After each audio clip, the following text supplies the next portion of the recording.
ये कहानी है नीना नाम की लड़की की, जो सूरज से दिलो जान से प्यार करती है। नीना, तुम मुझे चोर तो नहीं दोगी क्या? तुम ये कैसी अजीब सी बातें कर रहे हो? तुम्हें इतने सालों में भी मुझ पर यकीन नहीं हुआ? मुझे तो यकीन है, लेकिन तुम इतनी अमीर घर की हो कि तुम्हारे पापा मुझसे तुम्हारी शादी नहीं होने देंगे। ऐसा नहीं है, मेरे पापा मुझसे बहुत प्यार करते हैं। वो हमारी शादी के लिए जरूर मान जाएंगे। क्या सच में वो मान जाएंगे? हाँ बाबा हाँ, तुम इतना मत सोचो। मैं तुम्हारे बिना नहीं रह सकता। कहीं तुम्हें अमीर लड़का मिले और तुम उससे शादी कर लो। फिर वो ही बात, दुनिया चाहे इधर की उधर हो जाए, मैं सिर्फ तुमसे ही शादी करूंगी। सच में? हाँ सच में। नीना सूरज के प्यार में इतनी पागल होती है कि उसकी चंद चालाकियां नीना को दिखाई नहीं देती। सूरज सिर्फ अमीर लड़की से शादी करना चाहता था, इसलिए जब उसको पता चला नीना के पापा एक जानी मानी बिजनेसमैन है, तो नीना से प्यार करने का नाटक करता है। नीना अपने पापा के ऊपर सूरज से शादी करने के लिए दबाव बना रही थी। पापा, मैं सूरज से बहुत प्यार करती हूँ और मैं सूरज से शादी करना चाहती हूँ। तुम्हारा दिमाग तो खराब नहीं है। तुम उस लड़के से शादी करना चाहती हो जो कोई काम नहीं करता। नहीं पापा, वो कर लेगा। कब करेगा बेटा? और तुम उस लड़के से दूर ही रहो। वो तुमसे नहीं, तुम्हारे पैसे से प्यार करता है। नहीं पापा, आप उससे गलत समझ रहे हो। वो ऐसा लड़का बिल्कुल भी नहीं है। पापा, आप एक बार उससे मिल तो लो। मुझे यकीन है कि सूरज आपको बहुत पसंद आएगा। नहीं, मैं ऐसे लालची और नाकारा लड़के की शक्ल भी नहीं देखना चाहता। बेटा, तुम्हें अभी लोगों की परख नहीं है। बेटा, मैं जो भी बोल रहा हूँ तुम्हारे भले के लिए ही बोल रहा हूँ। पापा, आप समझ ही नहीं रहे हो। वो अगर बोल रही है तो आप एक बार मिल तो लो। ममता, नीना तो बच्ची है, उसको समझ नहीं है, लेकिन तुम तो समझदार हो। जी, मैं तो अपनी बेटी के लिए ही बोल रही हूँ। एक बार आप सूरज से मिल लो, क्या पता हम ही उसको गलत समझ रहे हैं। ठीक है, तुम बोल रही हो तो मैं नीना की खुशी के लिए एक बार सूरज से मिल लूंगा। ओ मेरे प्यारे पापा, thank you so much. I love you पापा। अच्छा ठीक है, कल उसको अपने घर बुला लो। जी ठीक है पापा। नीना सूरज को अपने पापा से मिलाने के लिए घर बुला लेती है। दोनों एक दूसरे के सामने काफी देर तक बैठे रहते हैं और सोचते हैं कि कौन बात शुरू करे। हार कर नीना के पापा ही सूरज से पूछते हैं, कौन कौन है तुम्हारे घर में? अंकल जी, मैं और मेरे पापा। तुम्हारे पापा क्या काम करते हैं? अंकल जी, मेरे पापा तो छोटी मोटी नौकरी करते हैं। पर आखिर करते क्या है? वो अंकल जी, मेरे पापा क्लर्क है। वो तो ठीक है, लेकिन तुम क्या करते हो? मुझे काम करने की क्या जरूरत है? क्यों, तुम्हारे पापा के पास कोई खजाना है क्या जो तुम अपनी पूरी जिंदगी आराम से काट लोगे? अंकल जी, मेरे पापा के पास तो नहीं, पर मेरे पास तो बहुत बड़ा खजाना है। क्या मतलब तुम्हारा? अंकल जी, नीना मुझसे प्यार करती है और नीना से शादी करने के बाद आपका जो भी बिजनेस है और पैसा है वो सब मेरा ही तो होगा। और इतना अमीर ससुर होने के बाद मैं कोई छोटी मोटी नौकरी क्यों करूंगा? तो इसमें आपकी ही तो बेइज्जती है। वाह बेटा वाह, अभी से सब कुछ हड़पने की प्लानिंग कर रखी है। मेरे जीते जी मैं ऐसा बिल्कुल भी नहीं होने दूंगा। सुन अंकल, तेरी बेटी मेरे प्यार में पागल है और जो चाहे हो जाए वो मुझसे ही शादी करेगी। खबरदार, अगर तूने एक शब्द भी बोला नहीं तो बहुत बुरा होगा। निकल मेरे घर से। सूरज की बात सुनकर नीना के पापा बड़ा परेशान हो जाते हैं और नीना को समझाने की कोशिश करते हैं। क्या हुआ पापा, आप इतनी परेशान क्यों हो? परेशान कैसे ना हूँ नीना, क्या तुम सच में इस लड़के से शादी करना चाहती हो? हाँ पापा जी, लेकिन आपको हुआ क्या है? मुझे समझ नहीं आ रहा, तुम्हें कैसे समझाऊं? बेटा, आखिर तुम्हें इस लड़के में क्या अच्छा लगा? पापा, आप कुछ ज्यादा ही सोच रहे हो। पापा, सूरज गरीब जरूर है, पर मुझे बहुत प्यार करता है। बेटा, मुझे उसके गरीब होने से कोई दिक्कत नहीं है। वो एकदम मक्कार और गिरा हुआ इंसान है। बेटा, मैंने तुम्हें बोला था ना कि वो तुमसे नहीं तुम्हारे पैसे से प्यार करता है। बेटा, जिस इंसान की सोच ही छोटी हो तो ऐसे इंसान से दूर ही रहना अच्छा है। और अगर तुम्हें हमारी थोड़ी सी भी चिंता है तो इस लड़के से दूर रहो। नीना अपने पापा को समझाने की पूरी कोशिश करती है। ना नीना के पापा मान रहे थे और ना ही नीना अपने पापा की बात समझने को तैयार थी। नीना गुस्से में अपने कमरे में चली जाती है और खाना पीना भी छोड़ देती है। और फिर नीना की माँ नीना को मनाने जाती है।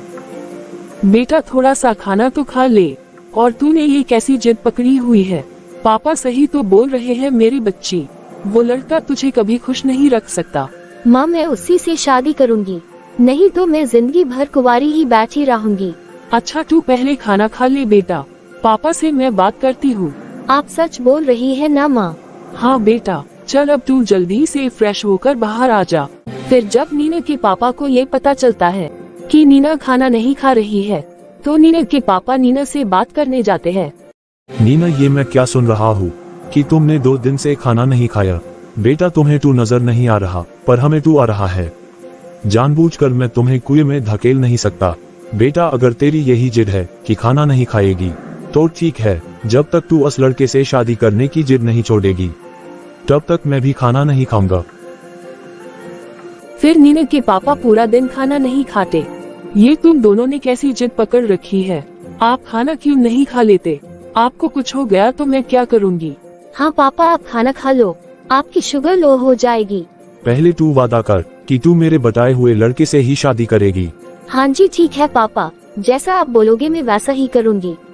फिर नीना के पापा और नीना खाना खा लेते हैं, और उस दिन के बाद से नीना ने भी कभी अपनी जुबान पर सूरज का नाम नहीं लिया। नीना के पापा उसके लिए एक लड़का देखते हैं जो एक अच्छे परिवार का था और खुद भी अच्छा पढ़ा लिखा था, और अपने पापा के साथ अपना फैमिली बिजनेस को संभालता था। भाई साहब जल्दी से अच्छा मुहूर्त निकलवाए और जल्दी से ये शुभ कार्य करे। ठीक है भाई साहब। फिर नीना और नवीन की सगाई हो जाती है। नीना क्या आज हम डिनर पर चले? थोड़ा एक साथ टाइम स्पेंड करेंगे तो एक दूसरे को अच्छे से समझ पाएंगे। नहीं मेरे पापा को ये सब पसंद नहीं है कि शादी से पहले हम ऐसे घूमें। ठीक है कोई बात नहीं। फिर नीना हर बार कोई बहाना मार देती है और नवीन के साथ बाहर नहीं जाती। नवीन को भी समझ आ जाता है कि कुछ तो है जो नीना बता नहीं रही है। फिर अपनी शादी की शॉपिंग करने के लिए नवीन नीना को लेने उसके घर आता है। अंकल जी हम नीना के लिए शादी की साड़ी खरीदने मार्केट जा रहे हैं। आप अगर बुरा ना मानी तो नीना को साथ ले जाए। मैं चाहता हूँ कि वो अपनी पसंद की ही खरीद ले। हाँ बेटा जरूर लेकर जाओ। पर अंकल वो नीना बोल रही थी कि आपको ये सब पसंद नहीं है। बेटा अब तुम दोनों की शादी होने वाली है, मुझे क्या दिक्कत होगी? तुम नीना को अपने साथ लेकर जाओ, वो अपने कमरे में है, तुम जाओ मिल लो। ठीक है अंकल जी। हाय नीना। नवीन तुम यहाँ कैसे? नीना आज माँ और मैं तुम्हारे लिए कुछ खरीदने जा रहे हैं, और मैं चाहता हूँ कि तुम भी साथ चलो।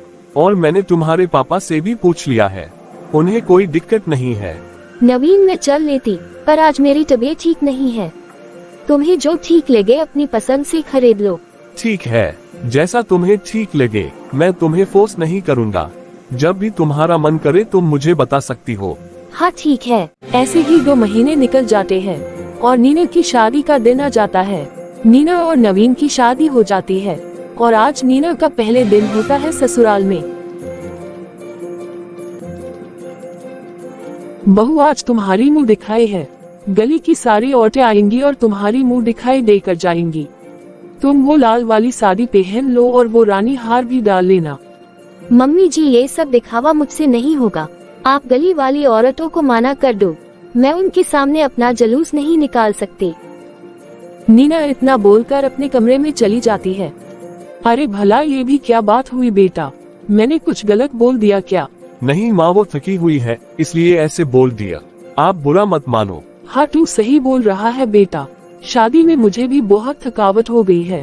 कोई बात नहीं बेटा, तू बहू को देख। ठीक है माँ, मैं नीना को देखता हूँ। नीना ये क्या तरीका है माँ से बात करने का? माँ ने तुमसे ऐसा क्या बोल दिया कि तुम इतनी बदतमीजी कर रही हो? मैं हर चीज बर्दाश्त कर लूंगा, पर मेरे घर वालों से बदतमीजी बिल्कुल भी नहीं। शादी से पहले मैं सोचता था कि तुम शर्म के मारे सही से बात नहीं कर पाती हो और मेरे साथ कहीं भी जाने में कंफर्टेबल नहीं हो, पर आज तुम्हारा ऐसा रूप देखकर समझ आ गया, तुम सीधी तो नहीं हो। मुझे सच सच बताओ तुम ऐसा क्यों कर रही हो? तुम्हें सच ही सुनना है ना, तो सुनो, मैं तुमसे शादी नहीं करना चाहती थी। तो ये बात तुम अब बोल रही हो? जब हमारी सगाई हुई थी तब ही बता देती, तुम मुझे बता देती, मैं तुम्हारे ऊपर इल्जाम भी नहीं आने देता। और ये शादी भी तोड़े देता। शादी करके तुमने सिर्फ मेरी ही नहीं, 2 परिवारों की जिंदगी भी खराब कर दी है। देखो नवीन, मैंने अपने पापा की वजह से तुमसे शादी की है। मैं तो करना भी नहीं चाहती थी। ये बात जैसे तुम आज बोल रही हो, शादी से पहले भी बोल सकती थी। क्या तुम बता सकती हो तुमने इतना बड़ा धोखा मुझे क्यों दिया? जो मुझे बताना था मैंने बता दिया।